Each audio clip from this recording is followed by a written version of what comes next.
Bonjour, bonjour tout le monde. Allons dans la parole, dans Jacques chapitre 4. Allons dans la parole, dans Jacques chapitre 4.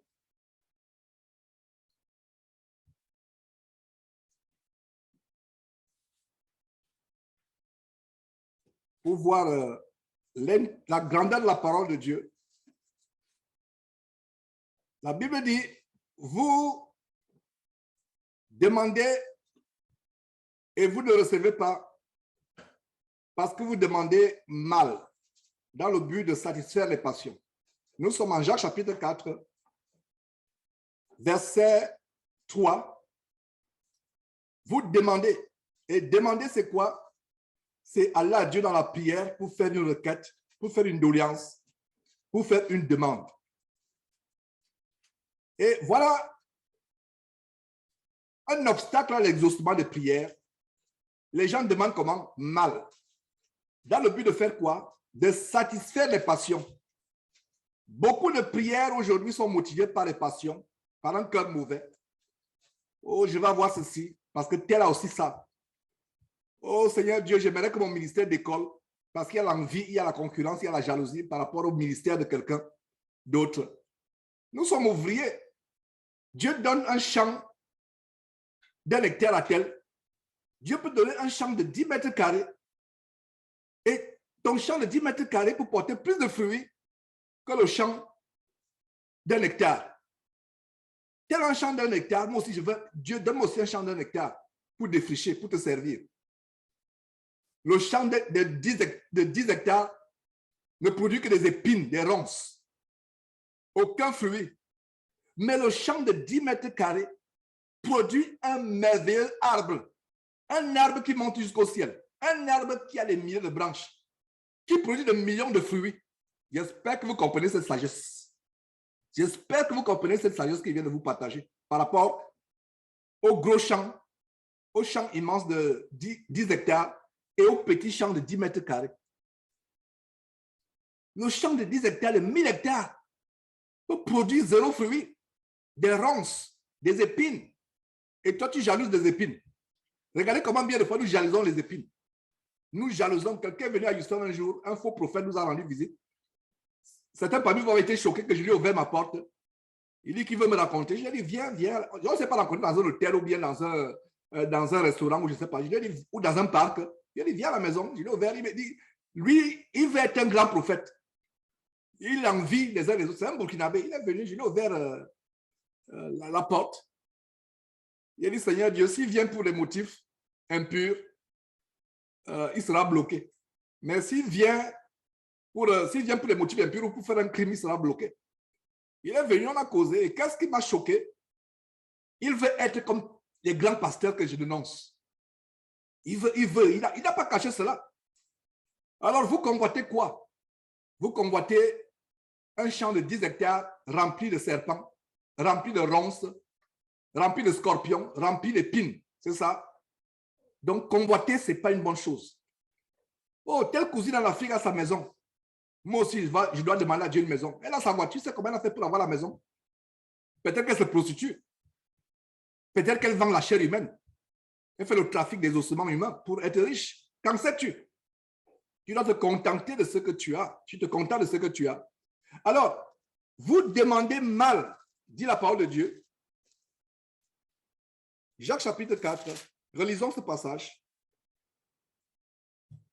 Le verset 3, nous sommes à Jacques chapitre 4, le verset 3. Vous demandez et vous ne recevez pas parce que vous demandez comment? Mal. C'est un verset que j'ai partagé avec vous plusieurs fois. Et je vais vous montrer quelques secrets pour avoir une vie de prière fructueuse. Prenons même l'exemple du Seigneur Jésus-Christ. Je dis ceci déjà pour vous qui prenez les notes. Votre prière doit être centrée sur Dieu et non sur vous-même. Votre prière doit être focalisée sur ce que Dieu peut gagner. Pas ce que vous allez gagner. Beaucoup parmi nous sommes égoïstes. Nous sommes calculateurs, nous sommes manipulateurs. On va à Dieu avec des calculs. On devient mathématicien. On fait des calculs. On fait des calculs. Il y a d'autres même qui joignent les assemblées chrétiennes de manière calculative. Ah, parce que j'aurais ceci, j'aurais cela. Ça ne date pas aujourd'hui. Même au temps de Jésus, après la distribution des pains, les gens venaient maintenant à lui pour avoir du pain. Pas pour suivre le vrai pain qui vient du ciel, mais pour avoir le pain terrestre qui peut moisir et être rempli d'asticots. C'est ça. Et en anglais, on parle de profit sharing. C'est-à-dire que les gens qui viennent, ils profitent tout simplement. L'évangile, que ce soit les chrétiens, que ce soit les chrétiens simples, que ce soit les prédicateurs, entre guillemets, les pasteurs, entre guillemets, je vais avoir un ministère pour avoir de l'argent. Oh, je vais entrer dans cette assemblée, on trouve le travail aux gens. Il y a des gens qui se vantent. Chez ICC, tu peux trouver le travail. Donc, je vais chez ICC. Vous, là, sur Jésus-Christ TV, depuis que je suis là 3 ans, personne ne m'a donné le travail. Vous ne venez pas pour avoir le travail sur Jésus-Christ TV. Vous ne venez pas pour manger, pour avoir un gagne-pain. Non, vous venez pour être changé. Maintenant, si vous venez pour avoir un travail, allez être valet chez Ivan Kassanou à ICC à Paris, allez essuyer le sol là-bas. Vous aurez votre salaire. Nous venons pour l'évangile. L'église du Seigneur Jésus n'est pas une tontine où on vient là, oh, on va faire ceci, on va faire cela. Et quelque chose qui m'a choqué, dans une église, on a aidé telle personne qui a eu un décès ou a été affligé par quelque chose. Donc, on l'a aidé financièrement. Et quand l'un d'eux a eu aussi un problème, je ne sais pas ce qui s'est passé, il y a des murmures, ce qui s'est passé exactement, mais il y a des murmures, si je me rappelle très bien, il y a des murmures selon lesquels la personne, il y a une personne qui s'est plaint de dire que moi, quand tel a eu le problème, vous vous êtes mobilisé, mais moi, on ne s'est pas mobilisé. Et c'est les plaintes que j'ai eues à plusieurs reprises. Et je me dis, mais l'église de Dieu n'est pas une tontine.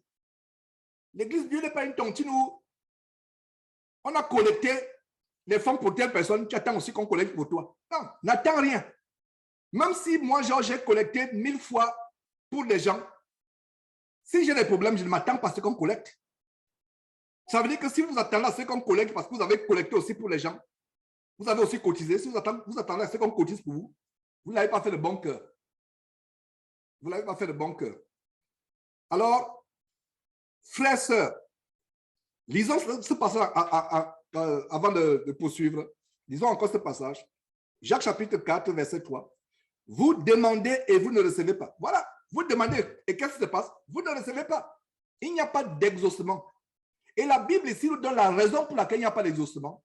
La raison pour laquelle vous pouvez prier pour un besoin pendant des mois, pendant des années, il n'y a pas d'exaucement. Parce que Dieu voit que les motifs pour lesquels vous demandez la chose, c'est pour vous vanter. Quel est l'intérêt de Dieu dans ce que vous demandez à Dieu? Voilà le but de cet enseignement aujourd'hui. Ce sera une courte exhortation. Quel est le but de Dieu? Quel que Dieu aura dans ce que vous demandez? Je veux un enfant. Comment Dieu pourra être glorifié dans cet enfant? Je veux un époux, une épouse. Comment Dieu sera glorifié? Si vous changez votre attitude mentale à partir d'aujourd'hui, frères, sœurs, vous allez appeler pour dire, Georges, ma vie a changé. J'aimerais que tous ces enseignements que je donne le dimanche soient connectés les uns et les autres. Et cet enseignement d'aujourd'hui est connecté avec un enseignement précédent, à savoir, meurs,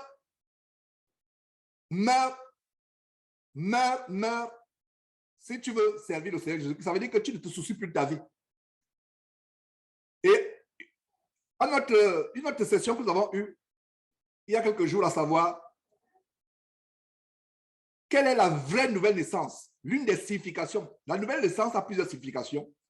Il y a une signification spirituelle, mais il y a aussi une signification par rapport à la transformation de notre vie. Être de nouveau, ça veut dire que tu es mort. Et maintenant, un chrétien qui est mort, quand il prie, il ne prie plus de manière calculative. Il prie pour la volonté de Dieu. Jésus disait quoi? Ma nourriture est de faire la volonté de celui qui m'a envoyé. Ma nourriture. On disait, mais Rabbi, hein, tu n'as pas mangé, il faut que tu manges. Et il leur a dit, ma nourriture est de faire la volonté. Il ne se soucie pas de la nourriture. Mais nous, beaucoup de chrétiens aujourd'hui, mettent la nourriture devant la parole de Dieu. Ce qui les préoccupe, c'est être nourri, avoir la nourriture. Jésus, ma nourriture. Même quand il priait pour les gens, et suivez, allez lire encore le miracle quand il a ressuscité Lazare. Il a prié. Et chaque fois qu'il priait, il disait que ta volonté se fasse. Voilà comment nous devons prier. À partir d'aujourd'hui, quand nous prions, dites Seigneur, que ta volonté se passe. La Bible dit, un espoir différé rend le cœur malade. Prenons l'exemple, vous avez fait un examen, un concours pour avoir le meilleur boulot. Vous avez travaillé, tellement travaillé. Vous avez passé les nuits blanches. Vous avez mémorisé toutes les fonctions, toutes les formules. Vous avez récité des codes de droit de médecine. Mais l'examen arrive, il n'y a pas votre nom. Vous serez froissé, n'est-ce pas, si vous n'êtes pas un véritable chrétien. Mais, et non seulement ça, vous avez prié, vous avez dit, Seigneur Dieu, je veux tellement cet examen. Nous devons prier de cette manière, Seigneur, que ta volonté se fasse. Ça va faire moins de peine dans notre cœur. Que la volonté, vous cherchez une maison à louer, vous avez fait les demandes, surtout vous qui êtes en France. Je ne savais pas comment il est difficile pour avoir une maison à louer en France, une maison pour acheter une maison, pire encore pour louer. Je ne savais pas à qui il était difficile, au point où certains chrétiens parmi nous sont obligés de faire du faux, être dans la fausseté. Vous priez, vous dites Seigneur, que ta volonté se fasse. Non seulement ça va vous faire garder la foi, ça va vous empêcher de ne pas les raccourcis tels que aller mentir, aller voler, aller vous prostituer. D'autres font les faux papiers pour acheter une maison. C'est ça, parce que pourquoi nous le faisons? Parce que nous manquons de foi. Nous manquons de foi. Parce qu'on ne met pas Dieu au centre. Bien de fois, nous prions pour la vanité. La Bible dit que nous devons faire connaître nos besoins à Dieu. Nos besoins à Dieu. Faites connaître à Dieu vos besoins par les prières et les supplications, avec action de grâce. Mais en même temps que nous faisons connaître nos besoins à Dieu par les prières, les supplications et les actions de grâce, nous devons toujours dire, Seigneur, que ta volonté se fasse. Que ta volonté se fasse. Toujours. N'oublions jamais cela. Voilà. Mettons un doigt dans Jacques. Lisons ce verset de Philippiens chapitre 4, verset 6, qui dit, ne vous inquiétez de rien. Ma sœur, ne t'inquiète pas. Mets ta confiance en Dieu en toutes choses. Mon frère, ne t'inquiète pas. Et c'est ça, l'inquiétude dans le cœur de l'homme là-bas. Parce qu'à force de vous inquiéter, vous n'avez même pas encore 30 ans, mais quand on vous regarde, on a l'impression que c'est une vieille femme de 60 ans, de 65 ans. On te voit, toi, frère, à 40 ans, on a l'impression que parce que ton visage est déformé, les inquiétudes, et ça entraîne les maladies. Les crises cardiaques les AVC, crises cardiaques, c'est dû à quoi? Pas l'inquiétude. La Bible dit que l'inquiétude dans le cœur de l'homme là-bas. Si tu as les inquiétudes, fermez vos micros s'il vous plaît. Si tu as les inquiétudes dans le cœur, ça va t'abattre. Les soucis, vivons sans inquiétude. Notre seul souci que nous devons avoir, c'est de plaire à Dieu. Nous devons nous soucier d'une chose, de plaire à Dieu. Pas autre chose. Alors, Philippiens chapitre 4 dit quoi? Inquiétez-vous, c'est ça? Non. Lamentez-vous, c'est ça? Murmurez, c'est ça? Faites connaître vos besoins à tous les collègues du travail, vos problèmes à tous les collègues du travail. Appelez tous les membres de votre famille pour soumettre les problèmes de votre famille, c'est ça? Tout le quartier doit savoir que vous n'avez pas mangé. Tout le quartier doit savoir que votre mari a perdu son travail. Il n'y a plus à manger ça? Non. Ne vous inquiétez pas. Ne vous inquiétez pas. Quand on vous voit, on ne peut même pas s'imaginer que vous traversez les situations telles que vous n'avez pas à manger, vous n'avez rien. Ne vous inquiétez pas. Alors, la Bible dit quoi? Ne vous inquiétez pas. Ne vous inquiétez de rien. Regardez, il n'aime pas dire ne vous inquiétez pas. Ne vous inquiétez de rien. Ne vous inquiétez comment? De rien dans la vie. Ne vous inquiétez de rien. Absolument rien. Rien sur terre ne doit être le sujet d'inquiétude. Que les enfants aient à manger, qui n'ait pas mangé. Que j'ai une maison, que je n'ai pas de maison. Que j'ai un toit, que je n'ai pas de toit. Ne vous inquiétez de rien. Oh, si le Seigneur pouvait nous faire devenir des oiseaux. Pourquoi je le dis? Un oiseau ne s'inquiète pas. Vous avez déjà vu un oiseau maigre, affamé? Sauf s'il est frappé d'une maladie, il est en train de mourir. Mais je n'ai jamais vu d'oiseau affamé. Je vous assure. J'aime beaucoup la nature, vous le savez. J'aime la nature. J'aime me balader dans la nature. J'observe la nature. J'apprécie la nature que Dieu a créée. J'ai rarement... Je n'ai pas encore vu un oiseau maigre. Vous savez qui sont maigres? C'est les êtres humains. Allez lire encore Matthieu chapitre 6. Du verset, disons, 19 au verset 33. En Matthieu chapitre 6, verset 33, le Seigneur dit, cherchez premièrement le royaume et la justice de Dieu. Et toutes choses seront données par-dessus. Le Seigneur Dieu nous met au défi. Comme ce grand serviteur de Dieu qui disait, j'ai grandi, j'ai vieilli, je n'ai pas vu le juste abandonné ou sa postérité mangeant de pain. Si vous faites la volonté de Dieu, vous allez traverser des moments difficiles. Ne pensez pas que tous les jours seront roses. Mais au final, Dieu prendra soin de vous. Dieu pourra vous éprouver par la famine pour voir si votre cœur est vraiment à lui. Beaucoup de chrétiens qui ont été éprouvés par la famine ou par le chômage ou par les problèmes financiers, après quelques mois ou quelques années, ils retournent au monde. Voilà. Vous savez pourquoi ils retournent au monde? Quand ils retournent au monde, vous comprenez pourquoi ils traversaient tous ces problèmes. Parce que Dieu avait fermé les portes, les écluses de cieux sur ce frère ou cette sœur. Mais vous voyez quelqu'un qui souffre, toutes les années, il est fidèle à Dieu. Je vous assure que quelqu'un qui souffre, qui traverse des problèmes, des moments difficiles, qui est fidèle à Dieu, Dieu ne va pas l'abandonner.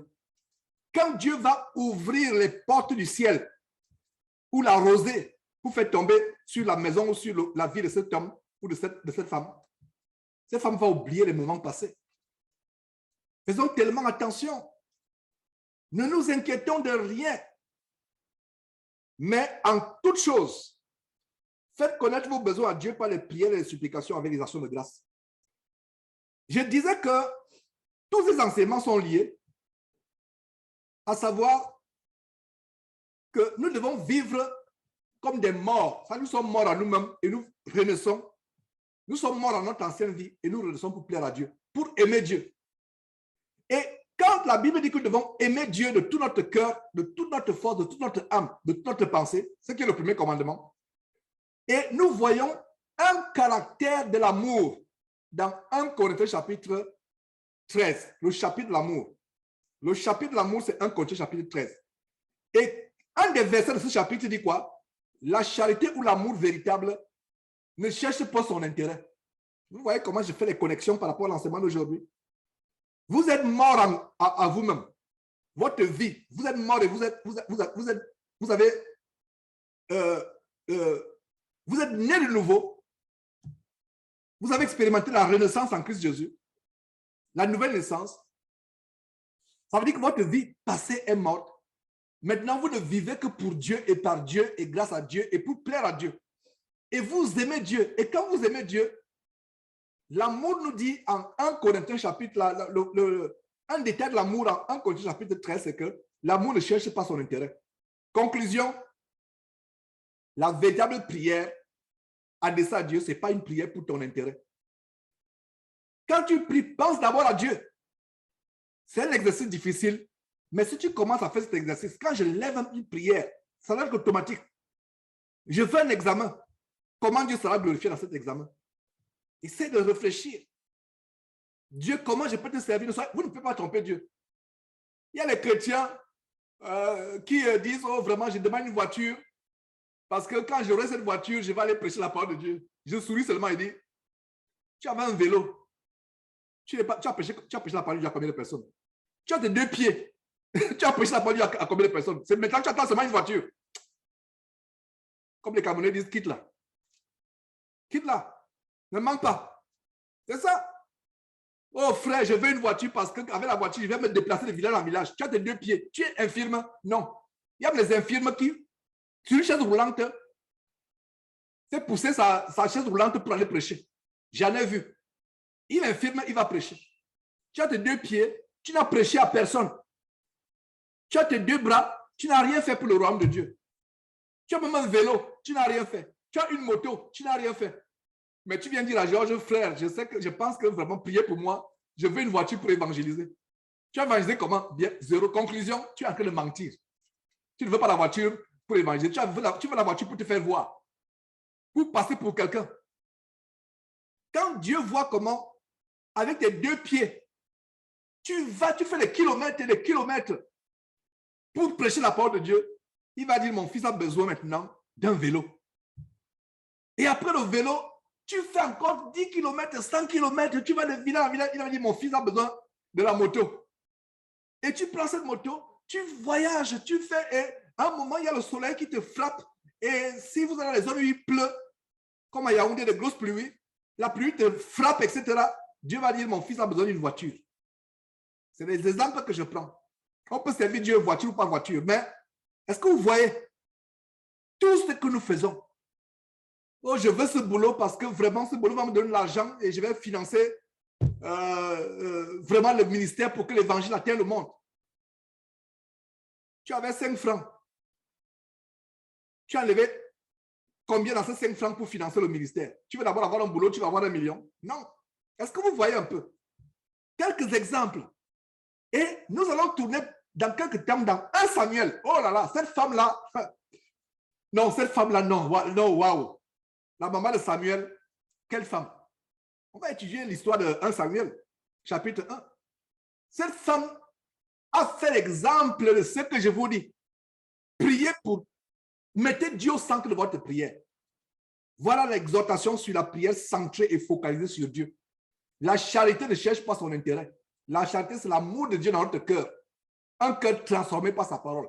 Si vous avez l'amour de Dieu dans votre cœur, vous aimez Dieu, vous n'allez pas faire les prières pour votre intérêt. Il y a des menteurs, des personnes rusées. Oh frère, tu sais vraiment, je suis là. Tu veux une femme. Pourquoi tu veux une femme? Tu veux les enfants. Pourquoi tu veux les enfants? Je vais vous montrer une femme qui a fait un contrat avec Dieu. Dans 1 Samuel chapitre 1, vous avez peut-être lu cette histoire plusieurs fois, mais on va revisiter cette histoire ensemble, on va la lire ensemble. Voilà une petite exhortation que je donne aujourd'hui. Cessons de faire les prières égoïstes. Vous demandez et vous ne recevez pas. Tu es là pendant des années, tu travailles des situations difficiles, Dieu n'ouvre pas les portes, parce que Dieu sait que s'il ouvre les portes, tu vas l'abandonner, parce qu'il sait que tu n'es pas là. Tu n'es pas là pour la parole. Tu es là pour ta vie. Tu es là pour soigner ta vie, pour changer ta vie. Et il sait, il y a des blocages. Il y a des blocages. Il est arrivé à un moment que ce ministère soit supporté, et jusqu'à aujourd'hui, ce ministère est financé en grande partie par Confort et par moi. Vous le saviez. Je ne suis pas en train de vouloir vous tendre un piège ou vous prendre par la ruse. Non, mais je vous donne un fait. Vous le savez. Pourquoi? Nous avons ces revenus que nous avons pour ce travail. Et quand il va commencer par la grâce de Dieu, qu'on voyage à gauche, à droite pour vraiment fortifier les églises sur le terrain, l'argent sortira de nos propres poches. Les billets d'avion, réservation de maison, pour ne pas dire réservation d'hôtel, parce que nous, on ne réserve pas les... moi, je préfère vivre dans la rue que de vivre dans un hôtel. Qui sait si la nuit passée, c'est 2 hommes qui sont venus coucher sur ce matelas. Donc, je préfère soit vraiment louer une maison ou un studio quelque part, ayant vraiment connaissant la personne, faisant les recherches, les investigations. Vous allez me dire que bon, ça peut aussi être le cas d'une maison, c'est vrai, mais l'hôtel, c'est encore plus exposé. Parce que l'hôtel, c'est facile. Les gens viennent se cacher là, etc. Mais c'est difficile dans certaines régions, surtout en Afrique, pour 2 hommes de venir prendre une maison. Ils sont là, ils sortent le matin. Ils préfèrent aller à l'hôtel, c'est incognito. Donc l'hôtel, c'est plus dangereux. Donc pour moi, l'hôtel, je ne vous impose pas mon point de vue. J'ai ma manière de vivre. Je ne vous impose pas ma manière de vivre. Je vous prêche la parole de Dieu. Et je vois des commentaires, s'il vous plaît, par rapport à ceux qui font des commentaires. N'oubliez pas que faire des commentaires, c'est comme bavarder. En fait, vous bavardez au travail du clavier. Et ce n'est pas bien séant dans l'Assemblée. Donc, parlez, si c'est nécessaire, s'il vous plaît, je vous en supplie, ne faites pas de commentaires. Il y a des gens qui donnent des versets. qui communiquent même. Non, vraiment, concentrez-vous sur l'enseignement. C'est pour ça que cette page est constamment fermée, mais depuis quelques sessions, de manière étonnante, cette page de commentaires est ouverte. Peut-être que Dieu voudrait que je fasse ce genre d'observation. Donc, restons dans le calme, dans le silence, surtout les femmes, mais non seulement les femmes, même les hommes, quand l'enseignement passe, faites un effort de ne pas faire des commentaires. Concentrez-vous sur l'enseignement. Maintenant, si à la fin, il y a des commentaires, le temps le permet, on va le faire. Donc, s'il vous plaît, mes frères et sœurs, tu demandes un boulot à Dieu. Le boulot, ça veut dire que tu as dit, Seigneur, je vais te servir avec mes revenus. Il y a ce verset que beaucoup de chrétiens aiment. Certains ont même ce verset dans leur maison. Ils font des cadres. Ils font imprimer des cadres. Ils mettent ce verset sur des pancartes ou des petits plats. Très joli. On vend même ça sur Internet. Vous pouvez commander cela. Moi et ma maison, nous servirons l'Éternel. Moi et ma maison. Oh Seigneur, je veux ma maison. Donne-moi une maison. Moi et toi, on va te servir. Tu étais dans la rue. Tu as servi l'Éternel comment? Tu as prêché la parole de Dieu à quelqu'un étant dans la rue. Quel est l'intérêt? Nous, chaque chrétien doit vivre pour l'intérêt de Dieu. L'intérêt du véritable royaume de Dieu à venir, pas le kingdom now d'Ivan Castonnet et autres, les maçonneries sur la scène. Le vrai royaume de Dieu à venir, nous devons travailler pour peupler le royaume de Dieu et pour dépeupler l'enfer. Qu'est-ce que tu as fait? Donc, chaque prière doit être focalisée sur Dieu. Focalisons-le sur Dieu. J'aimerais vraiment rendre cet enseignement d'aujourd'hui tellement simple, avec des exemples précis pour qu'on comprenne que quand je prie, Dieu doit être au centre de mes prières. Au centre. Qu'est-ce que je peux faire pour toi? Ne demandez pas ce que vous pouvez faire. Il y a quelqu'un, un grand politicien américain qui était président. Malheureusement, il a été assassiné. John Fitzgerald Kennedy, qui disait: ne demandez pas ce que l'Amérique peut faire pour vous. Demandez ce que vous pouvez faire pour l'Amérique. Quand je suis cela, je dis, mais normalement, ça ne devait pas être pour un pays que les gens vénèrent qu'une telle déclaration devait être faite. Voilà comment, quand il a dit ça, beaucoup de gens disent, voilà, oh, il a fait une grande citation. Ne demandez pas ce que l'Amérique, le gouvernement américain peut faire pour vous. Ce que l'Amérique peut faire pour vous. Demandez plutôt ce que vous pouvez faire pour l'Amérique. Si John Kennedy, président américain assassiné à Dallas, dans les années 60, faisant cette déclaration, moi je vois plutôt la parole de Dieu. Donc, regardons cette citation de Kennedy. Regardons-la bibliquement parlant. Chrétien, dans ta vie, ta marche en Christ, cesse de te focaliser sur ce que Dieu peut faire pour toi. Focalise-toi sur ce que tu peux faire pour Dieu et cela doit être intégré dans tes prières. Quand tu pries, qu'est-ce que Dieu, je peux faire pour toi? Dieu va te prendre comme ami. Dieu va te prendre, même les sœurs en Christ, qui disent que les sœurs en Christ pensent que pour servir Dieu, il faut seulement prêcher. La Bible nous montre qu'il y avait des femmes de qualité qui accompagnaient Jésus dans son ministère et qui pourvoyaient aux besoins de Jésus-Christ. Vous pouvez aussi pourvoir aux besoins des gens autour de vous.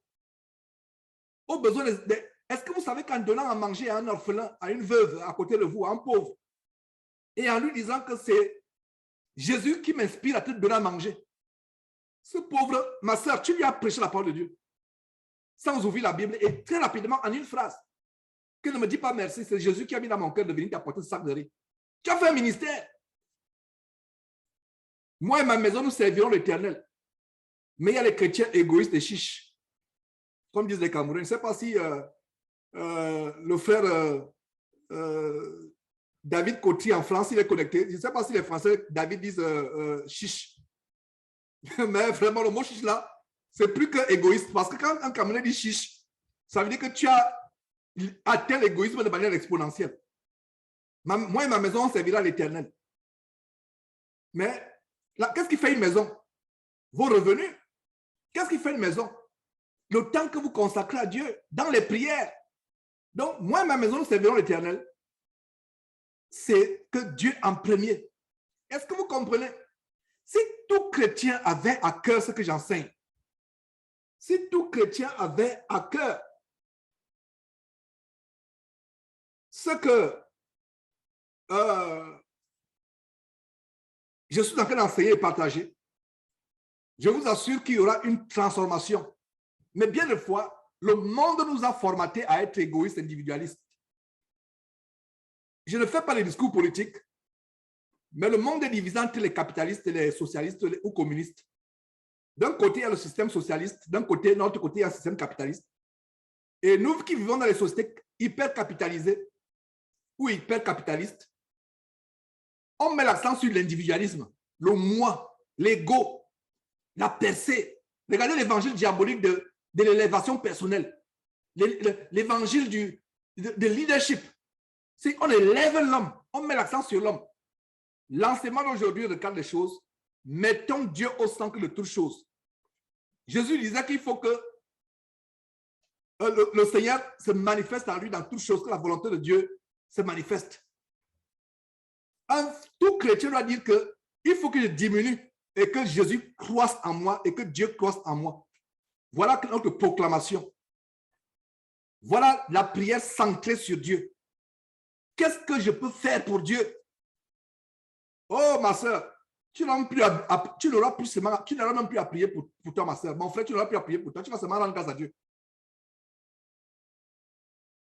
C'est difficile pour beaucoup ce que je suis en train de dire. Mais c'est un exercice.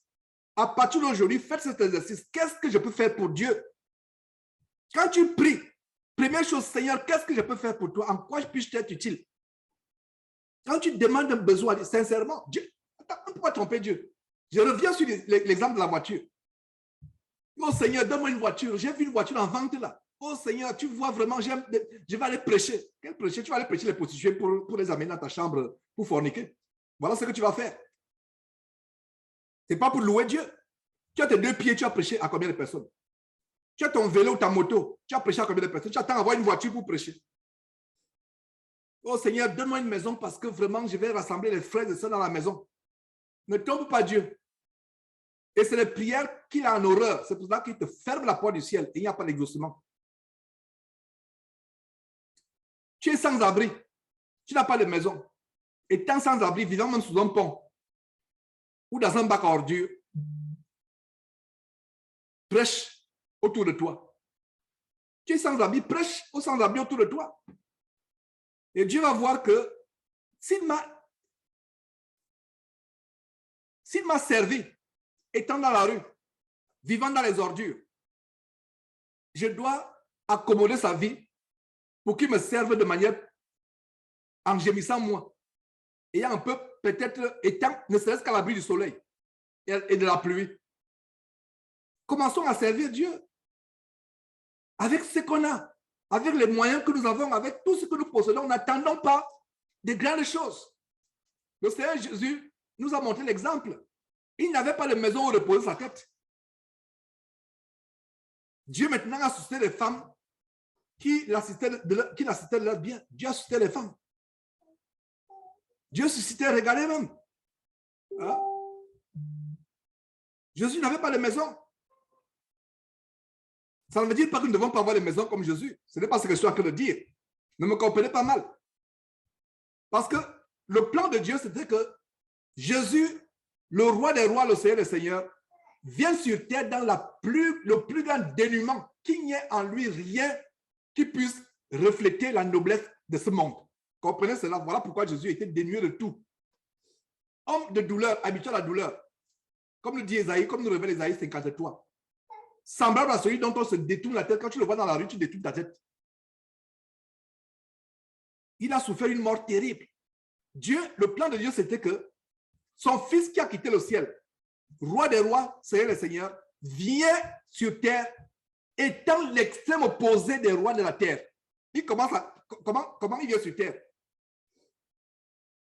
Au milieu de la souillure des animaux, des excréments d'animaux. Voilà où il est, dans une étable. Ne suivez pas les films sur le chrétien qui pervertissent la voix de Dieu. Vous savez ce qu'une étable? Si vous vivez dans une zone rurale, allez, L'odeur, je me rappelle, il y avait une table, il y avait une ruelle principale là où nous passions. Il y avait une table. Quand tu pars à distance, l'odeur qui se dégage, quand tu empruntes ces ruelles, l'odeur qui se dégage à distance, ce n'est même pas à distance qu'il est né dans cette table. Ce n'est pas à distance, il est né dans cette table. J'imagine comment la maman Marie, sa maman Marie, la mère de Jésus, Marie, sa maman à lui devait pousser l'enfant au milieu de cette ordure. Aujourd'hui, nous avons l'opportunité pour les femmes d'accoucher dans les cliniques bien arriérées, bien parfumées, propres. Et si c'est même à l'hôpital, les gens qui nettoient le sol, qui désinfectent l'hôpital, passent peut-être 3 fois, 4 fois pour désinfecter les chambres où les femmes accouchent. Mais Marie a eu les contractions, a accouché dans quoi? Dans une étable. Au milieu de la pestilence, de l'horreur en matière d'odeur. Pourquoi? C'était le plan de Dieu pour que son fils, roi des rois, Seigneur le Seigneur, vienne sur cette terre étant l'extrême opposé de tout ce qui pouvait être glorieux, de tout ce qui pouvait être noble. J'espère que le message en train de passer, qu'à partir d'aujourd'hui, nous ne nous concentrons plus sur nous-mêmes. Concentrons-nous sur Dieu. Qu'est-ce que je peux faire pour Dieu? Comment je peux prier Dieu en le mettant en avant dans mes prières, dans tout ce que je veux? Soit un enfant, soit un mari. Tu vas avoir un mari, pourquoi? Un mari dont tu vas manquer de respect plus tard, un mari que tu vas tromper, un mari que tu vas mépriser. Non. Pourquoi tu vas avoir un enfant? Parce que les autres ont les enfants, moi aussi je dois avoir un enfant. C'est ça votre réponse? Non. Maintenant, si tu pries en disant que Seigneur Dieu, les vrais serviteurs sont rares aujourd'hui. Je veux un garçon. Si tu me donnes un garçon, je vais tout faire pour l'élever selon tes voies. Je vais le consacrer à toi. Je vais te le donner. Est-ce que vous comprenez? Vous commencez à voir comment c'est clair.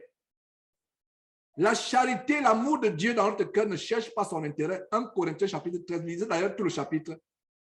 La charité ne cherche point son intérêt. Si tu pries Dieu et tu cherches ton intérêt, repens-toi. Beaucoup parmi vous, moi y compris par le passé, nous avons prié Dieu en nous mettant en premier. C'est même l'idolâtrie. Tu remplaces Dieu. Est-ce que vous comprenez comment cet enseignement peut être profond? Est-ce que vous voyez comment nous commettons le blasphème sans nous en rendre compte? Si tu pries Dieu en te mettant en premier, mon frère, ma soeur, tu blasphèmes. Tu commets l'idolâtrie. Dieu doit être en premier dans toutes choses, même dans nos prières. Nous devons diminuer. Nous devons disparaître et laisser Dieu grandir. C'est le seul qui doit être dans notre vie, dans tout ce que nous demandons. Qu'est-ce que j'attends de mes enfants? Qu'est-ce que j'attends des enfants que Dieu me donne? Qu'est-ce que j'attends du travail que Dieu me donne? Que ce travail glorifie Dieu. Que ce travail honore Dieu. Ah, Seigneur Dieu, je veux un travail. Je vais te glorifier dans ce travail. Dieu te bénit, te donne le travail. 6 mois passent, 1 an passe, tu ne prêches la parole à aucun de tes collègues. Aucun de tes collègues ne sait même pas que tu es chrétien. Et peut-être Dieu t'a donné ce travail pour être la lumière dans cette entreprise parce que Dieu a une mission pour toi pour amener quelqu'un à Christ. C'est vrai que la plupart d'entreprises aujourd'hui ont des règlements tels que vous êtes interdit de prêcher pendant le travail. C'est normal. Ce n'est pas le temps qui est consacré au travail où tu vas te mettre à prêcher. Il y a les endroits pour prêcher. Ça peut être la pause, pendant la pause café. Ça peut être pendant la pause de midi. Ça peut être le week-end, par exemple. Si vous avez des sorties, par exemple, associatives, dans le cadre de l'entreprise, ça peut être le moyen, mais ce n'est pas pendant que tu travailles. Les heures pour lesquelles tu travailles doivent être consacrées à l'entreprise parce qu'ils te payent pour cela. Mais il y a des occasions, pendant une pause ou à la sortie. Vous sortez le soir, vous êtes en marche pour aller prendre, vous êtes en route pour aller, vous marchez pour aller prendre le métro ou pour aller vers le parking pour démarrer vos voitures. En 2 minutes, 3 minutes, tu peux donner une parole qui va bouleverser ton collègue.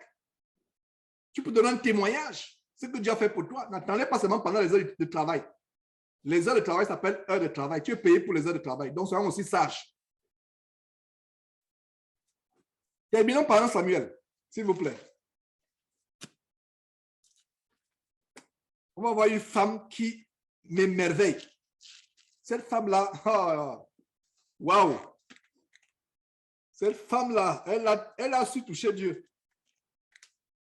On va lire Samuel. Voilà un exemple de prière centrée sur Dieu.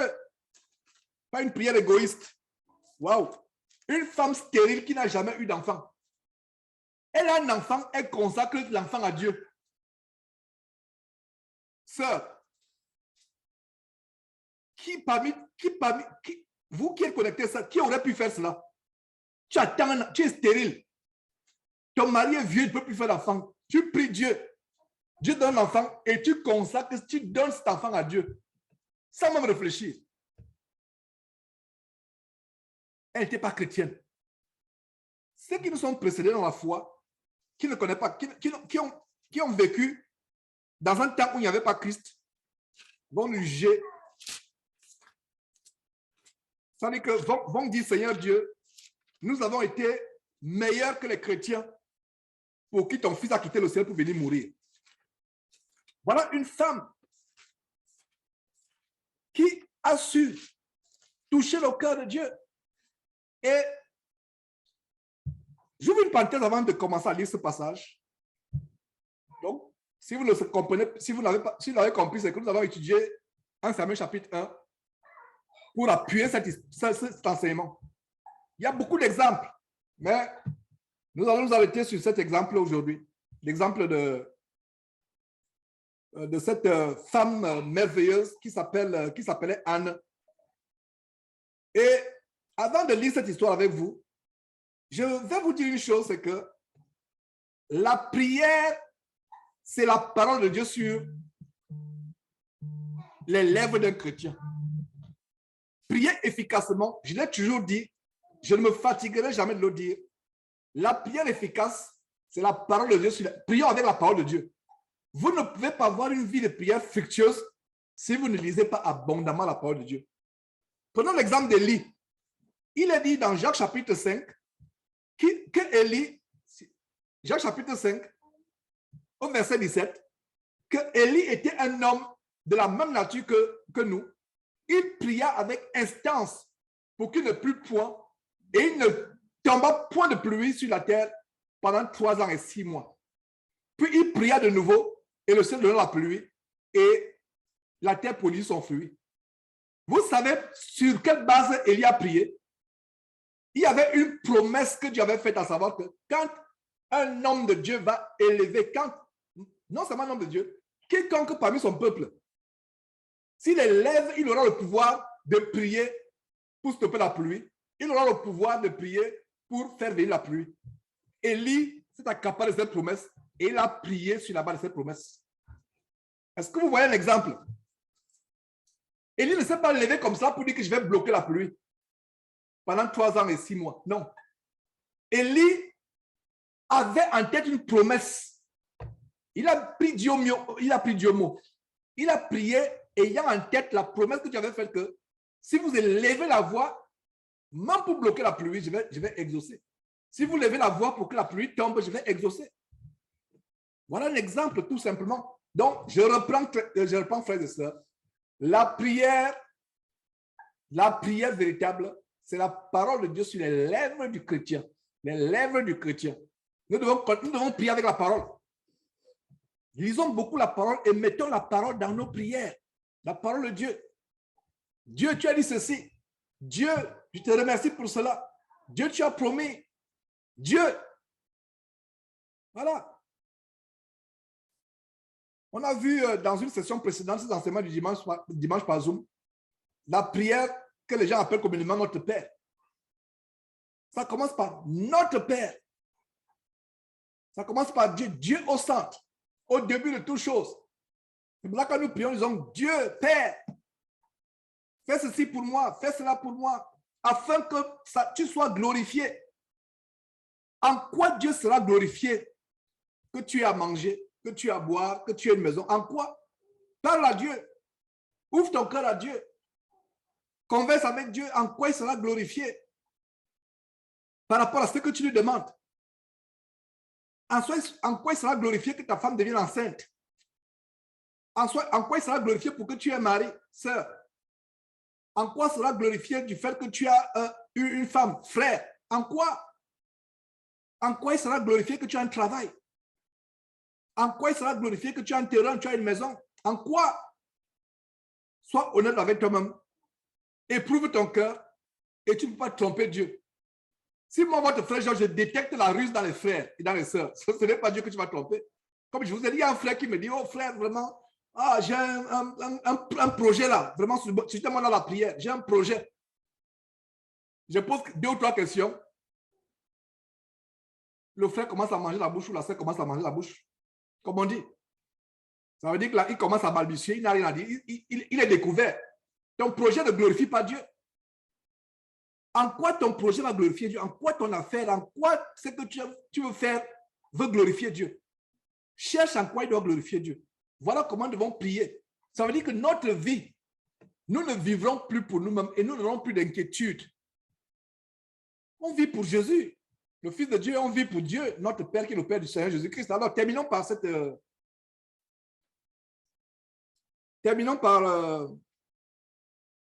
histoire merveilleuse. Très belle histoire. Lisons-la ensemble, ce chapitre. Pas cette histoire dans ce chapitre, pardon. Alors, il y avait un homme de Ramathaïm Tchophim, de la montagne d'Ephraïm, nommé Elkana, fils de Jéroham, fils d'Elihu, fils de Tohu, fils de Touf, Ephratien. Verset 2, il avait 2 femmes, dont l'une s'appelait Anne et l'autre Pénina. Pénina avait des enfants, mais Anne n'en avait point. Arrêtons-nous là. Voilà une femme qui est dans une situation, 2 femmes qui sont dans une situation de polygamie. Et pour nous, chrétiens, la polygamie n'est pas de Dieu en passant. Là, ça se passait dans l'Ancien Testament. Est-ce qu'il faisait la volonté de Dieu en ayant ces 2 femmes? Je dirais non. Parce que Dieu, au commencement, a dit, l'homme quittera son père et sa mère, s'attachera à ses femmes. C'est ça? Non. S'attachera à qui? À sa femme. Sa femme, pas ses femmes. Donc, voilà les femmes qui sont en situation de polygamie. Et ce qui est tellement dangereux dans la polygamie, c'est la rivalité, la jalousie et la concurrence. Vous n'avez pas la paix. Donc, les femmes qui acceptent les situations de polygamie, en fait, elles signent un contrat de mariage avec la crise cardiaque. Elles signent un contrat de mariage avec les maux de tête. Tu es là, vous vivez dans une même maison, vous faites chambre à part, et tu sais que ton mari, est avec ta rivale dans la chambre. Il y a les éclats de voix, il y a les ricanements, on ricane, les éclats de rire. On ricane, ça t'afflige. Peut-être c'est une nuit d'hiver où tu sens où il y a la grisaille dehors. Il fait froid et tu attends ta rivale ricaner, rire aux éclats dans la chambre d'à côté avec votre mari commun. Voilà les détails. Donc, ma soeur, la polygamie n'est pas de Dieu. T'engager dans un mariage polygamique, c'est épouser la crise cardiaque, épouser l'AVC, épouser la tension, épouser la fièvre, épouser les maux de tête. Tu seras tribulé. Voilà ce qui se passe. Une a des enfants, l'autre n'en a point. C'est exactement avec le cas de Jacob, qui a épousé 2 sœurs de même père, de même mère, Rachel et Léa. Allez suivre encore l'étude approfondie de Genèse que j'ai faite pendant il y a pas longtemps. Alors, il avait 2 femmes, dont l'une s'appelait Anne et l'autre Pénina. Pénina avait des enfants, mais Anne n'en avait point. Verset 3, chaque année, cet homme montait de sa ville à Silo pour se prosterner devant l'Éternel des armées et pour lui offrir des sacrifices. Là se trouvaient les deux fils d'Élie, Ophni et Phiné, sacrificateurs de l'Éternel. En façon, c'était les faux sacrificateurs qui non seulement blasphémaient les offrandes faites à Dieu, mais faisaient la démo sexuelle avec les femmes qui s'assemblaient devant la tente d'assignation. Ça, c'est un détail. Et ils vont être frappés de mort par la suite. Alors, voilà un homme qui est spirituel, je vais dire religieux. Mais je ne sais pas dans quelles circonstances il s'est retrouvé dans un mariage que Dieu n'agrée pas, la polygamie, parce que le plan de Dieu depuis le jardin, ce n'était pas que l'homme s'attache, qu'il son père et sa mère pour s'attacher à deux femmes, pour s'attacher à sa femme. Rappelez-vous les règles grammaticales qu'on nous enseigne à l'école primaire. Mon, ton, son, ma, ta, sa. Dieu n'a pas dit à ses femmes. Il a dit à sa femme. Donc, vous ne pouvez pas prendre l'exemple d'Elkana pour dire que Elkana était polygame, je peux aussi être polygame. Ce n'est pas possible. Vous ne pouvez pas prendre l'exemple de Jacob pour dire que Jacob avait Rachel et Léa. Moi aussi, non. Ne prenez pas cet exemple. Je vous cette parenthèse pour une instruction biblique correcte. Il n'était pas chrétien. Christ nous montre la voie. La preuve en est qu'un des critères en 1 Timothée chapitre 3, un des critères pour être serviteur de Dieu, c'est être marié de combien de femmes? 2, 3 femmes? Non, pas plus de 2. Une seule femme. Une seule femme. Alors chaque année, cet homme, bizarrement, curieusement est religieux, tellement zélé, tellement ferme dans sa pratique. Chaque année, donc il était fidèle. Mais on ne comprend pas, on ne sait pas comment il s'est retrouvé dans la polygamie. Bref, ce n'est pas important. Alors, le jour où Elkana offrait son sacrifice, il donnait des portions à Pénina, sa femme, et à tous les fils et à toutes les filles qu'il avait d'elle. Donc, Pénina, la rivale, avait beaucoup d'enfants. Regardez, on dit tous les fils et toutes les filles. La rivale. Donc, tu es là pendant les années de mariage, année après année, ta rivale fait un enfant. Le mari dans la joie. Et vous ne pouvez pas savoir la joie qu'il a dans le cœur d'un homme quand il sait que sa femme lui a fait un enfant. Il y a une joie immense. Vous, frères qui avez eu des enfants, qui êtes mariés, vous comprenez cette joie. Et quelle tristesse de voir Anne. Quelle tristesse Anne pouvait expérimenter en voyant son mari heureux. Parce que Pénina, la rivale, le rendait heureux année après année. Est-ce que vous comprenez? Il faut que je montre très bien le cadre de cet enseignement pour voir comment une femme va à Dieu, s'élève, va à Dieu. Et est-ce que cette femme ne savait pas qu'est-ce que Ophni et Phiné faisaient? J'aimerais que vous suivez très bien cet enseignement. Parce qu'à un moment, Anne va se rendre compte que Dieu a un besoin. Anne aussi a un besoin. Et Anne dit, je vais mettre mon besoin, je vais mettre le besoin de Dieu au-dessus de mon besoin. Ce n'est pas par hasard qu'on parle d'Ophni et Phiné. Vous pensez qu'Anne n'était pas au courant de la rumeur selon laquelle, non pas la rumeur, vous pensez qu'Anne ne savait pas qu'Ophni et Phiné couchaient avec les femmes qui s'assemblaient devant la tente d'assignation. Et les femmes qui parlent beaucoup. Suivant encore la première partie de cet enseignement aujourd'hui où j'ai exhorté les sœurs non seulement les sœurs, les frères à fuir la médisance et le commérage. Donc, Anne se rend compte que Dieu a un besoin. Élie est vieux, un homme gracieux en bon point. Il est vieux, ses enfants sont égarés. Anne fait un pacte avec Dieu. Il dit, Seigneur Dieu, je n'ai pas d'enfant. Toi aussi, il n'y a personne qui te sert. Il n'y a personne qui te sert. Et cet enfant sera qui? Le grand Samuel. Ah, mes frères, oh là là. Le grand Samuel. Le grand Samuel. Quand Samuel prenait la parole pour parler, même les rois tremblaient. Même Saül tremblait. La preuve en est que Samuel est mort. Saül va voir une prophétesse, une sorcière pour faire revenir Samuel de ce jour de mort. Ne sachant pas qu'en fait c'est un démon que la prophétesse l'endort. Est-ce que vous voyez, quand Samuel parlait, le terrifiant, terrible roi Saül tremblait. Et qui est la mère de Samuel? Anne. Mes frères et sœurs, nous sommes en train de partager le thème la prière focalisée et centrée sur Dieu et non sur vous-même. C'est pour ça que je termine avec ce chapitre. La prière centrée sur Dieu, pas sur toi.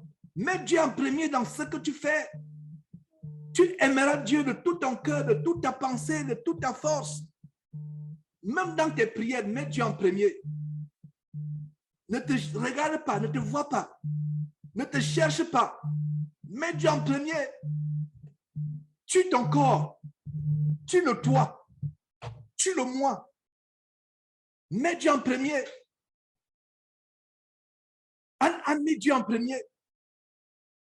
Une femme qui n'a jamais eu d'enfant. Regardez, la Bible dit que ça arrivait, elle avait des fils et des filles. Il n'est pas dit que ça arrivait avec quelques fils. Ou quand la Bible dit des fils, des. Donc plusieurs. Des filles, plusieurs. Mais elle n'en avait pas. Elle prie Dieu pour avoir un enfant. Elle dit, Dieu, si tu me bénis, je vais t'offrir cet enfant. Et je vais continuer à rester avec 0 enfant, mais je saurais quand même que j'ai porté l'enfant pendant 9 mois. Je l'ai allaité, mais je vais te le donner. Voilà une prière centrée sur Dieu, focalisée sur Dieu. Jusqu'à ce niveau-là, même l'enseignement est fini. Mais partageons ce chapitre est merveilleux. Non, quelle femme. Cette femme est merveille. Quelle femme. Si cette femme existait aujourd'hui, je serais parti, j'aurais voyagé, pris l'avion pour dire que ma soeur, qu'est-ce qui t'a inspiré? Dis-moi ce qui t'a inspiré cette prière.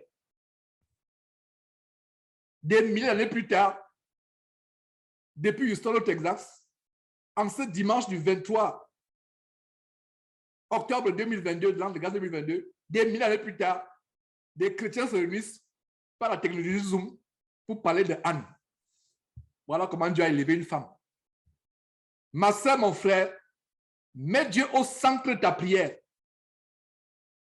Mets Dieu en premier dans ta prière, il va t'élever. Il va t'élever pas comme le monde voudrait être élevé. Et regardez, des milliers d'années plus tard, vous et moi, nous partageons l'histoire de Anne et nous sommes émerveillés par Anne. La mère, elle a porté. On dirait d'une telle façon, on aurait dit de Samuel, bénis soient les mamelles qui t'ont allaité. Bénis soient les mamelles qui t'ont allaité. Béni est le sein qui t'a porté. Béni est le sein. Samuel va influencer tout Israël pendant les années. Comme je l'ai dit, quand Samuel parlait, le prophète Samuel, Saül tremblait. Jusqu'à ce que, même étant mort, Saül va être trompé par la prophétesse, une sorcière, la prophétesse l'endort, pour invoquer un démon et faire croire que le démon, c'est Samuel qui est sorti. Est-ce que vous comprenez? Lisons l'histoire. Donc, le jour, verset 4, où Elkana offrait son sacrifice, elle donnait les portions à Pénina, sa femme, et à tous les fils et toutes les filles qu'il avait d'elle. Verset 5, mais il donnait à Anne une portion double, car il aimait Anne, que l'Éternel avait rendue stérile. Soulignez, l'Éternel avait rendu stérile. Ma soeur qui est stérile, qui cherche des enfants, Dieu sait que tu es stérile. Quelque chose est caché à Dieu. Dieu sait que tu es stérile. Il sait. Il sait que tu es stérile. Ma soeur qui est célibataire, qui n'a pas de mari, mon frère qui est célibataire, qui n'a pas de femme, Dieu sait que tu n'as pas de femme. Toi qui n'as pas de travail, Dieu sait que tu n'as pas de travail. Peut-être que c'est Dieu même qui a bloqué ce travail. Parce que si Dieu sait que quand tu as ce travail, tu vas même abandonner ta femme. Oh, je cherche un travail à la fonction publique. Tu as ce travail, tu vas commencer à rentrer tard à la maison, à passer le temps avec les collègues dans les boîtes de nuit, dans les bars. Et oui, il y a des chrétiens, malheureusement, qui vont dans les bars encore, dans les boîtes de nuit. J'espère que de tels chrétiens ne sont pas réunis avec nous aujourd'hui. Et si vous êtes réunis, repentez-vous au nom de Jésus-Christ. Délaissant votre famille, gaspillant l'argent du foyer avec les prostituées dehors, dans les bars de futilité et venir faire semblant dimanche que vous êtes chrétien, se réunir avec nous ici. Si vous l'avez fait, repentez-vous. Donc, qu'est-ce qui se passe? Il l'aimait. Il l'aimait Anne que l'Éternel avait rendue stérile. Il l'aimait, il l'aimait. Et bien de fois, Dieu, dans ses voies, peut paraître injuste aux hommes. Mais Dieu n'est pas injuste. Dieu sait ce qu'il fait. Si Dieu n'avait pas rendu Anne stérile, nous n'aurions pas eu ce grand homme Samuel. Il y a 2 livres dans la Bible qui lui sont consacrés. 1 Samuel et 2 Samuel. Et qui sa mère? Sa mère, c'est Anne. Sa mère, c'est Anne. Qui est sa mère? Sa mère, c'est Anne. Il y a tout un chapitre qui est consacré à sa mère. Fermez vos micros, s'il vous plaît. Fermez vos micros, s'il vous plaît. Fermez vos micros, s'il vous plaît. Il y a tout un chapitre qui est consacré à sa mère. Et le chapitre commence par sa mère. Donc, le mari donnait une double portion. Le mari aimait Anne. Anne avait une double portion parce qu'elle n'avait pas d'enfant. Le mari l'aimait. Et il a dit que Dieu l'avait rendu stérile. C'est Dieu qui l'a rendu stérile. Les plans de Dieu et les voies de Dieu sont insondables. Verset 7. Et toutes les années, il en était ainsi. Toutes les années. Donc, ça a duré des longues années, ça a duré. Et toutes les années, il en était ainsi. Toujours au verset 7. Chaque fois qu'Anne montait à la maison de l'Éternel, Pénina la mortifiait de la même manière. Donc, elle se moquait d'elle. Allez suivre les moqueries, allez lire encore les moqueries de Léa, première femme de Jacob. Comment Léa, tournant en dérision sa sœur et sa coépouse et sœur en même temps, Rachel. C'est la même chose que Pénina faisait ici. Pénina la mortifiait. Et qu'est-ce qui était derrière? C'est Satan. Satan utilisait Pénina pour tourner le couteau dans la plaie qui était dans le cœur d'Anne. Alors elle faisait quoi? Elle pleurait et ne mangeait point. Oh, pauvre Anne. Elle pleurait, elle ne mangeait pas. Elle souffrait. Oh, Pénina, pourquoi tu peux faire ça? Dieu t'a béni avec une abondante progéniture, et tu te moques de moi? Elle pleure, elle pleure, elle pleure. Alors elle pleurait et ne mangeait point et passait le temps à insulter Pénina. C'est ça? C'est écrit? Si c'est écrit, déchirez cette Bible. Mettez-la dans la poubelle. Je donne 5 minutes. Je donne 5 minutes à quelqu'un. Elle répondait, elle mortifiait aussi, n'est-ce pas? Elle insultait, n'est-ce pas? Oh, sœur chrétienne, sur l'exemple d'Anne. Elle pleurait, ne mangeait point. Avec elle jeûnait. Elle n'avait pas le temps de manger. Le cœur était brisé. Elle dit, Seigneur, quelle merveilleuse femme. Je suis content qu'enfin, je consacre un enseignement à Anne. Enfin, je consacre un enseignement à Anne. Pénina la mortifiait de la même manière. Elle pleurait et ne mangeait point. Et il n'est pas dit qu'elle insultait. Elle bagarrait. J'ai expérimenté, pas dans ma famille, mais dans la famille des amis d'enfance, les atrocités de la polygamie. Les bagarres tous les jours, les coépouses qui se bagarrent, qui s'entegriffent, qui se mordent, qui se déchirent les habits. J'ai expérimenté cela. Mais il n'est pas dit que Anne répondait, insultait. Sœur en Christ, suis Anne. On se moque de toi, garde le silence. Va vers Dieu. S'il faut que tu ne manges pas, va vers Dieu. Va pleurer devant Dieu.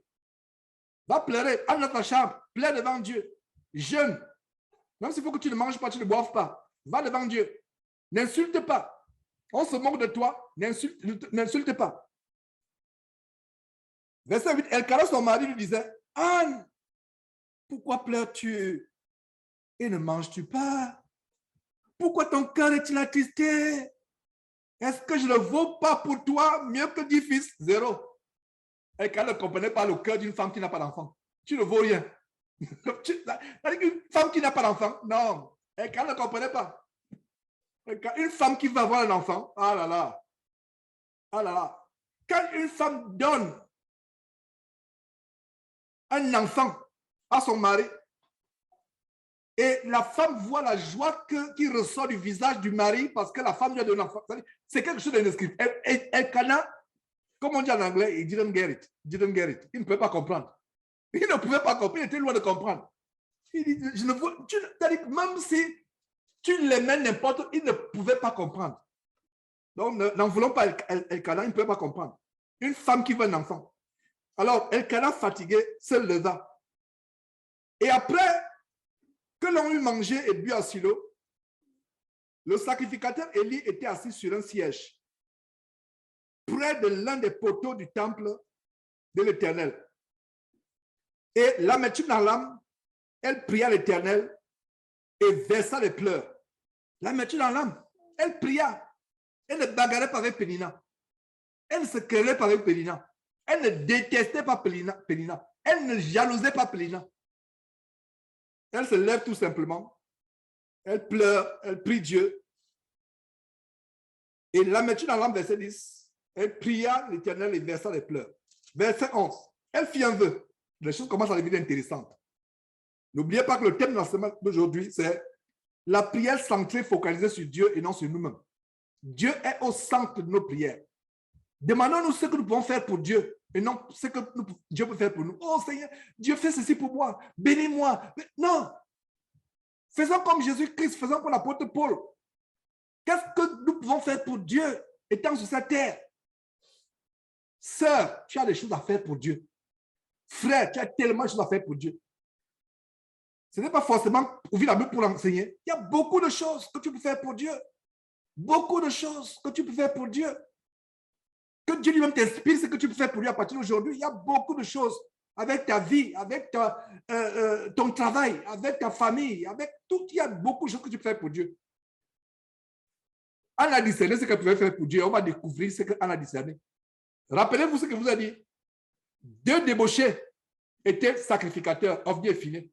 Leur papa, aveugle spirituellement et physiquement, ne pouvait rien faire. Était tellement mou vis-à-vis de ses enfants débauchés. D'enfants débauchés.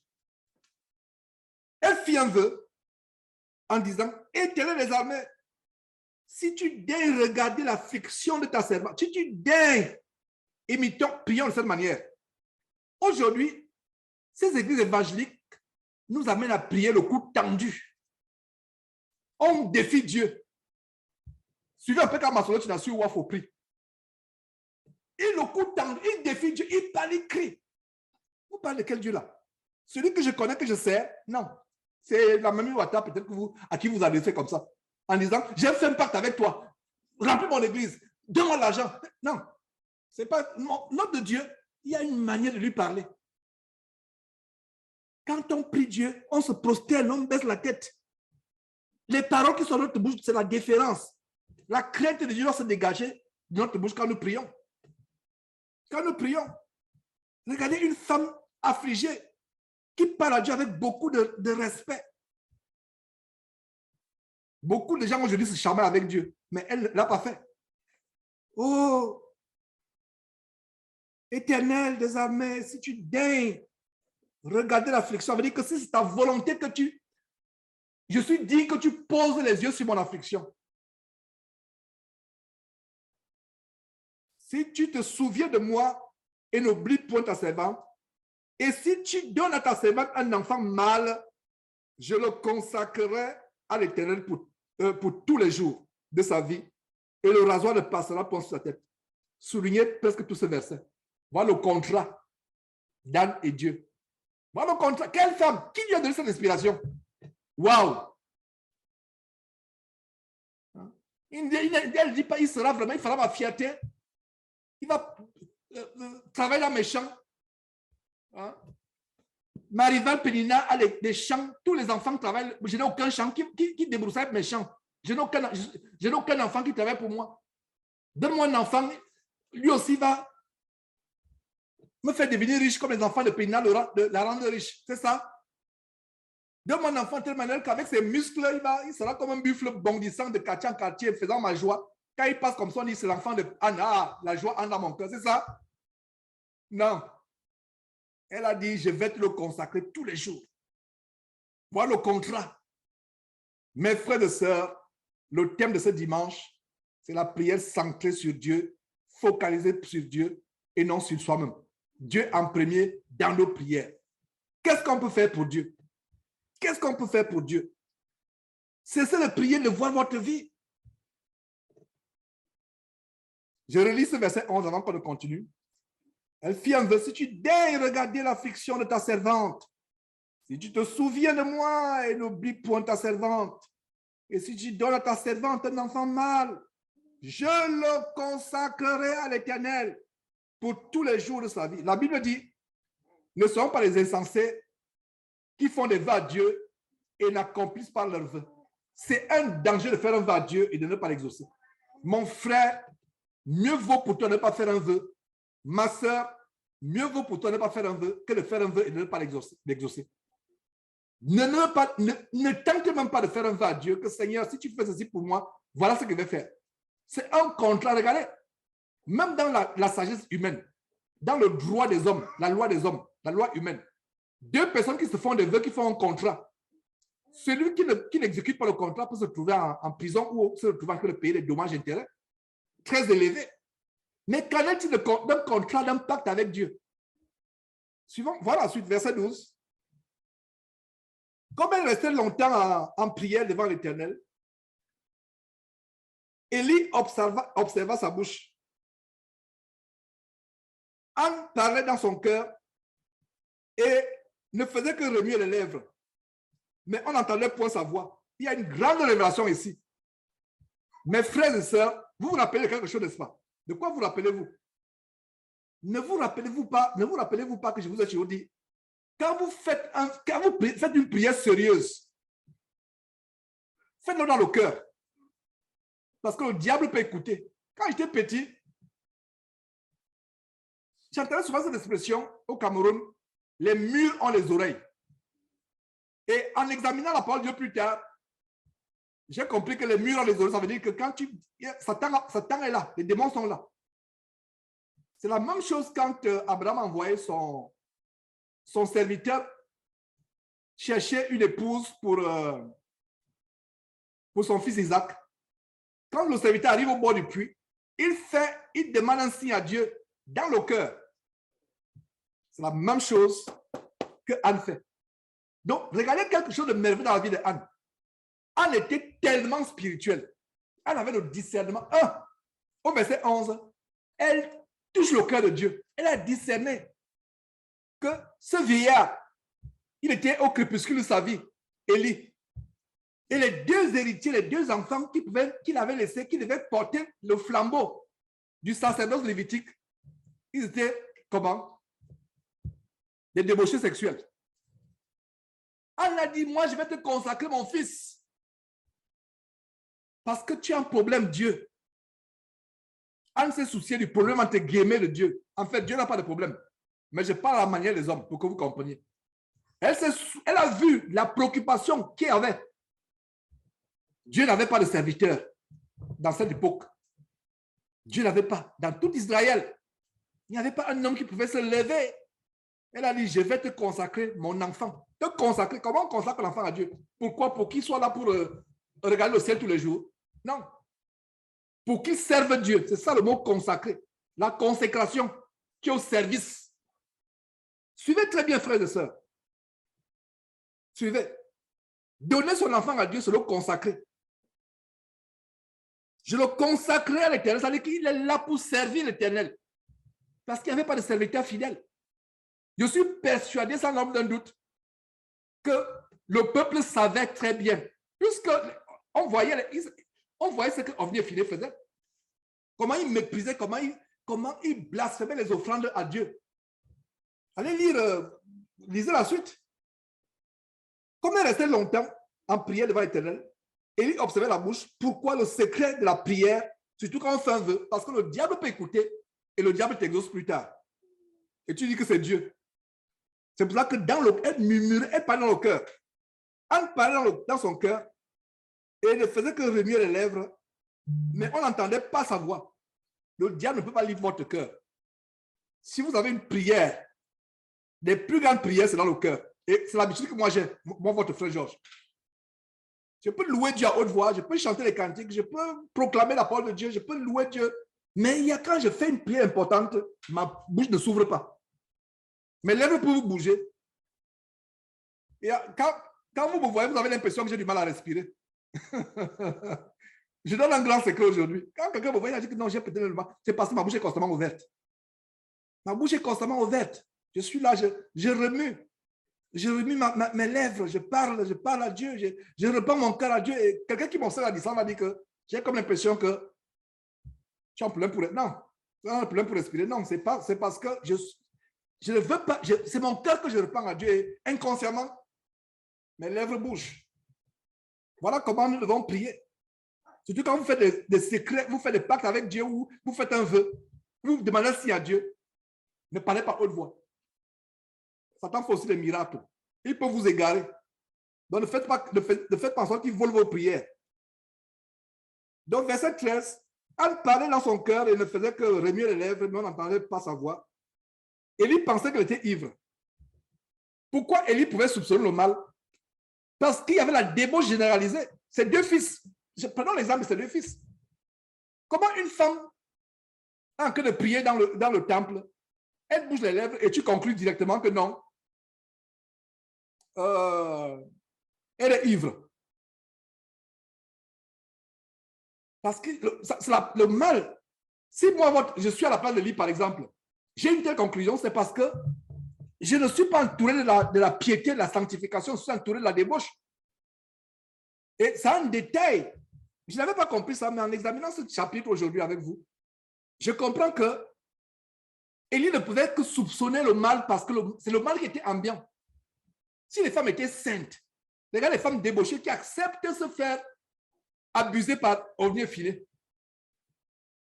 Peut-être que Élie pensait que Anne faisait partie de ces femmes débauchées, ivres. Elles boivent bien, elles s'enivrent bien pour aller se faire abuser par ses deux fils. Les femmes qui s'assemblaient devant la femme de la table d'assignation, ça se savait de tout le monde. Ça se savait. Et Dieu va réprimander sévèrement plus tard Élie en disant que d'où viens-tu que tu aimes tes enfants plus que moi? Voilà encore notre détail. Nous ne pouvons pas aimer nos enfants, nos épouses, nos époux, plus que Dieu, ce n'est pas possible. Dieu en premier. Alors, comme elle restait longtemps, on a déjà lu en prière, longtemps en prière, elle restait longtemps, elle ne faisait pas quelques secondes, quelques minutes. Elle restait longtemps en prière devant l'Éternel. Et lui observa sa bouche. Verset 13, Anne parlait dans son cœur et ne faisait que remuer les lèvres, mais on n'entendait point sa voix. Et il pensait qu'elle était ivre. Quel soupçon! Parce que quand je lisais ça, je me disais, mais pourquoi tu vas assumer qu'une femme qui parle, pourquoi? La première pensée ne doit pas être qu'elle est ivre. Normalement, la première pensée doit être qu'elle a les soucis, elle a les problèmes. Mais d'où viens-tu que le premier soupçon, c'est qu'elle est ivre? Réponse, la débauche était généralisée au point. Quand tu voyais une femme, tu ne voyais même pas une seule femme, tu pensais vraiment que peut-être que voilà une des victimes d'Ovnier Filet qui vient cuver son vin dans le temple. Vous voyez, mes frères? Verset 14, et il lui dit, jusqu'à quand seras-tu dans l'ivresse? Fais passer ton vin. Verset 15, Anne répondit, avec beaucoup de respect, elle répondit, non, mon Seigneur. Avec beaucoup de soumission, beaucoup de respect, non, mon Seigneur. Aujourd'hui, un berger confronte une sœur, le berger sera copieusement insulté par la sœur. Même si on te confronte, que sœur, pourquoi tu te comportes ainsi? Pourquoi tu parais être une position où... Non, avec beaucoup de douceur, beaucoup de déférence, tu réponds. On te confronte devant une police. Donc, il y a beaucoup de conseils que nous voyons avec Anne ici. Beaucoup de caractère d'une femme. Sa coépouse, on a vu d'abord comment sa coépouse la mortifie, se moque d'elle. Sa coépouse lui fait de la peine. Elle ne répond pas. Une femme de prière, un manque de détail. Une femme soumise qui appelle un serviteur mon Seigneur. Exactement comme Abraham était appelé par sa femme Sarah qui l'appelait mon Seigneur. Voilà un détail d'une femme soumise, une femme vertueuse. La Bible nous parle des femmes vertueuses. Voilà une autre femme vertueuse que nous découvrons aujourd'hui, la merveilleuse femme Anne.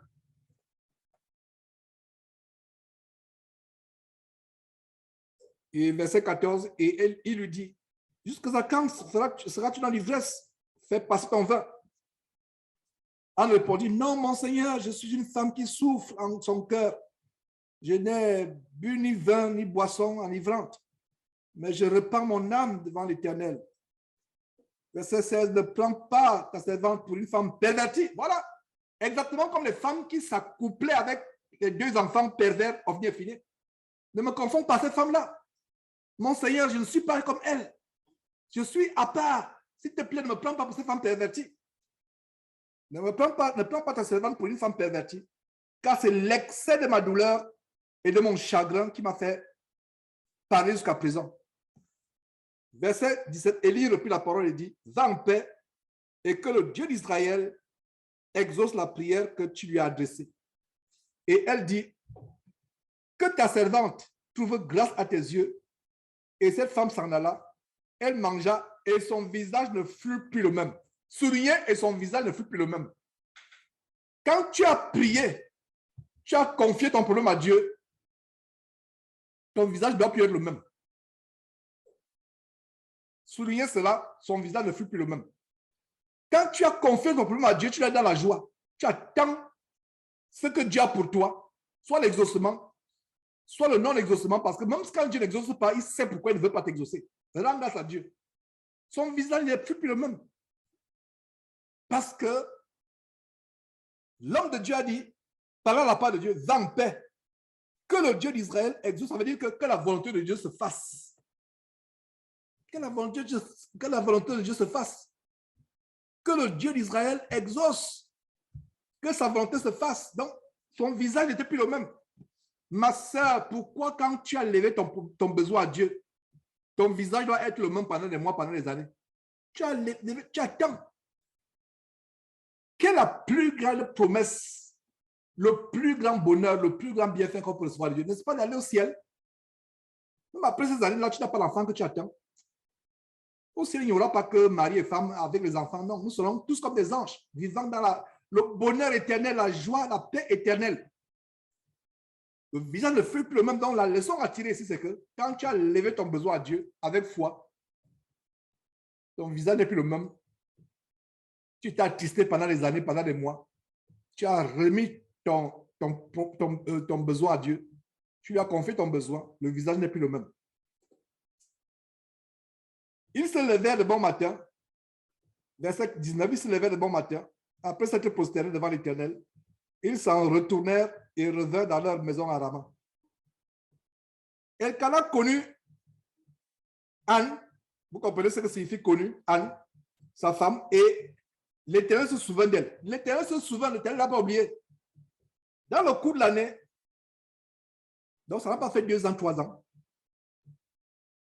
Dans le cours de l'année, après que l'Éternel, après qu'Elkana ait connu sa femme, Anne devint enceinte et elle enfanta un fils qu'elle nomma Samuel.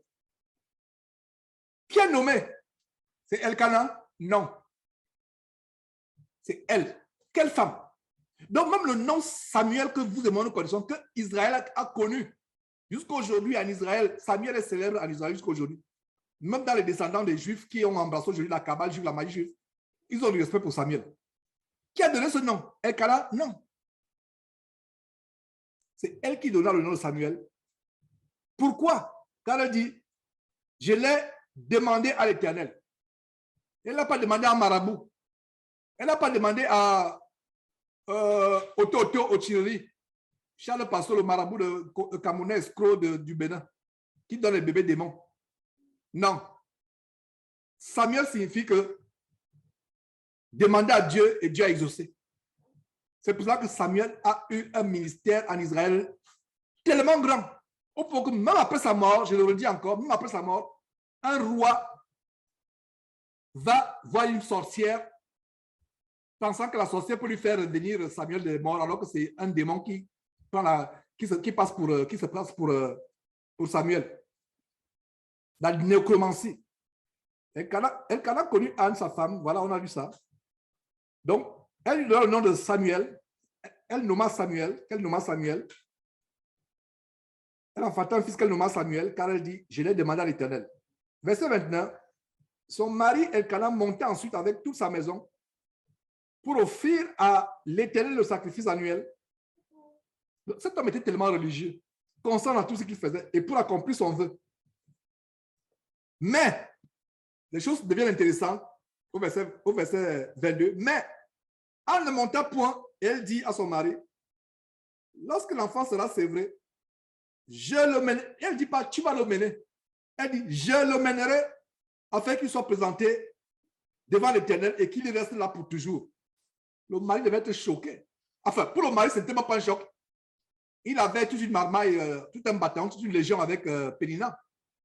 Donc le mari, ce n'est pas un problème. On se sera attendu à ce que le mari dise, mais pourquoi? Qu'est-ce qui se passe? Non, normalement. Et on peut aussi voir que Dieu a disposé son cœur parce qu'il disait que, ok, ce n'est pas un problème. Une femme qui n'avait jamais eu d'enfant, ses mamelles n'avaient jamais connu le bonheur de l'allaitement. Mais elle dit, cet enfant-là, qui aurait pu grandir fort, étant musclé, aller me puiser l'eau dans le puits, aller me faire les travaux, aller me tirer le lait. Parce que quand tu envoies les enfants de Pénina, quand j'envoie les enfants de Pénina, les enfants boudent parce que je ne suis pas leur mère biologique. Alors au moins, moi, j'ai mon enfant. Et quand elle dit qu'elle va donner un enfant à Dieu, ce n'est pas qu'elle aura d'autres enfants. Elle ne savait pas qu'elle va avoir d'autres enfants. Est-ce que vous comprenez? Elle n'a pas demandé à Dieu que donne-moi un enfant, je vais te le consacrer et tu vas me donner d'autres. Non. Pour elle, c'était son dernier enfant. Et c'est fini. Quelle femme, Anne? Quelle femme, Anne? Waouh! Donc, le mari ne réagit pas. Qu'est-ce qu'il dit au verset 23? Et quand son mari dit, fais ce qui te semblera bon. Fais ce qui te semble bon. I don't care. Je ne me soucie pas. Pénina m'a donné toute une légion. Je ne me soucie pas. Fais ce qui te semble bon. Parce qu'un mari normal aurait dit, mais pourquoi tu le fais? Est-ce que tu as une révélation? Est-ce que... je ne comprends pas. Un enfant que tu as voulu tellement pendant les années. Et le mari n'était pas dans le secret, dans l'intimité du pacte entre Anne et Dieu. Nous avons la révélation ici. Sinon, elle n'avait pas dit à l'enfant que je vais amener l'enfant pour qu'il reste pour toujours. Donc, son mari était... Voilà donc le détail. Son mari n'était pas au courant parce qu'il y a un moment, mes soeurs, surtout mes soeurs, il peut arriver que dans votre intimité, il y a des choses tellement qui vous préoccupent qu'à un moment, le mari pourra savoir plus tard, mais à un moment, c'est entre Dieu et toi, sœur en Christ. Quelles instructions on peut apprendre d'elle? Donc, mais en ne montant point, et elle dit à son mari, lorsque l'enfant sera sevré, je le mènerai afin qu'il soit présenté devant l'Éternel et qu'il reste là pour toujours. Chaque fois que je lis ce verset, ma chair a de la peine pour Anne. Mais mon esprit se réjouit de ce que voilà une femme qui a compris le secret des prières centrées et focalisées sur Dieu. Et quand là, son mari lui dit, fais ce qui te semble, ce qui te semblera bon. Attends de l'avoir sevré, veille seulement l'Éternel accomplir sa parole. Et la femme resta et allaita son fils jusqu'à ce qu'elle le sévra. Quand elle lui sévrait, elle le fit monter avec elle, prit 3 taureaux. Ce n'est pas comme son mari qui allait chaque année, etc. Elle a fait quelque chose d'exceptionnel. Puis 3 taureaux, un épha de farine. Et cette femme connaissait très bien la loi. Elle était instruite dans ce qu'il fallait faire. Et une outre de vin, elle le mena dans la maison de l'Éternel à Silo. L'enfant était encore tout jeune. Ils égorgèrent les taureaux et ils conduisirent l'enfant à Élie.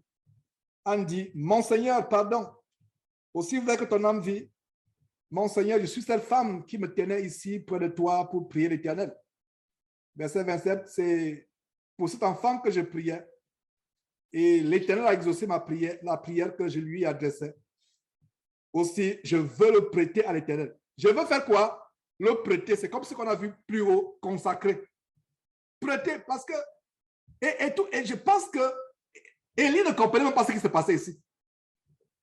Parce qu'Élie, pour lui, les enfants, peut-être qu'ils étaient débauchés, mais Élie n'était pas arrivé au point de comprendre qu'il n'y avait plus de serviteurs en Israël.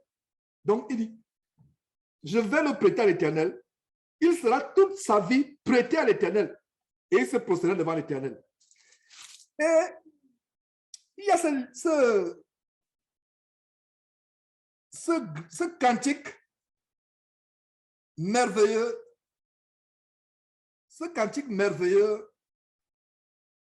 qu'on peut lire, quand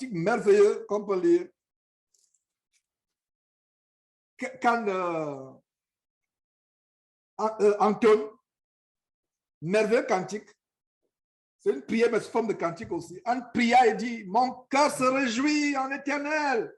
Ma force a été relevée par l'Éternel. Ma bouche est ouverte contre mes ennemis. Voilà, les ennemis qui tourmentaient son âme en disant, regarde, c'est stérile là, elle ne peut pas coucher. Elle était mortifiée. Car je me réjouis de ton secours. Verset 2, nul n'est saint comme l'Éternel. Il n'y a point d'autre Dieu que toi. Il n'y a point de rocher comme notre Dieu. Ne parlez plus avec hauteur, c'est-à-dire qu'avec mépris, orgueil. Que l'arrogance ne sorte plus de votre bouche, car l'Éternel est un Dieu qui sait tout. Et par lui sont pesées toutes les actions. L'arc des puissants est brisé, et les faibles ont la force pour ceinture. Verset 5, ceux qui étaient rassasiés se louent pour du pain, et ceux qui étaient affamés se reposent. Même la stérile enfante cette fois, et celle qui avait beaucoup d'enfants est flétrie. L'Éternel fait monter, l'Éternel fait mourir, il fait vivre. Il fait descendre au séjour des morts, il fait remonter. L'Éternel appauvrit et il enrichit. Il abaisse et il élève. De la poussière, il retire le pauvre. Du fumier, il retire l'indigent pour le faire asseoir avec les grands. Et il leur donne en partage un trône de gloire. Car à l'Éternel sont la colonne de la terre. Sont les colonnes, car à l'Éternel sont les colonnes de la terre. Donc voilà une autre révélation qui nous montre que la terre a les colonnes. Et c'est sur elle qu'il a posé le monde. C'est sur elle qu'il a posé le monde.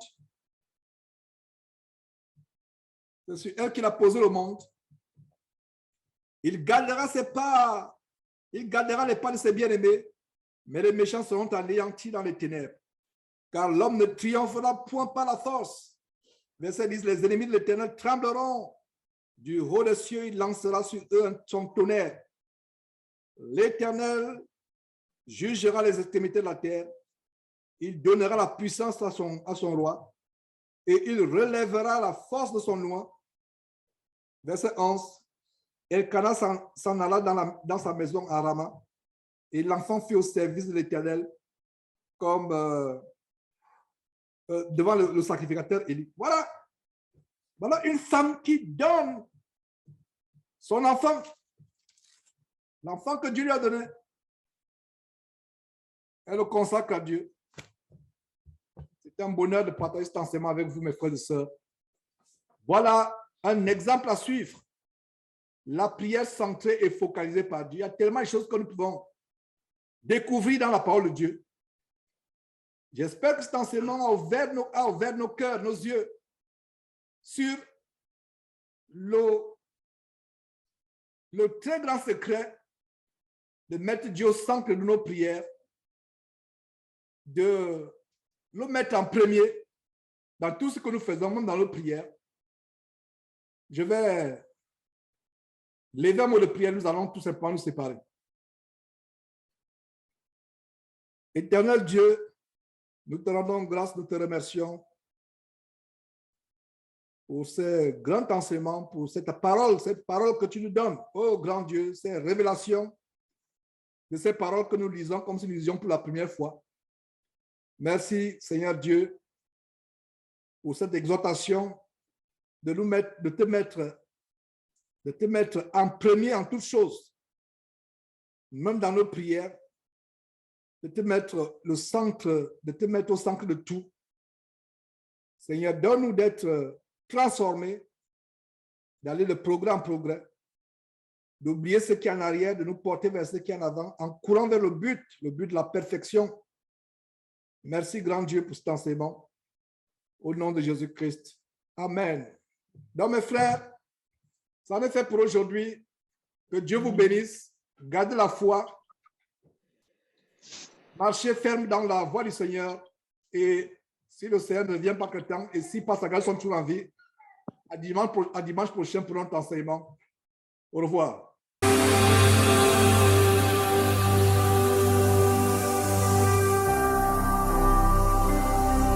Jésus-Christ TV, vous connaîtrez la vérité et la vérité vous affranchira.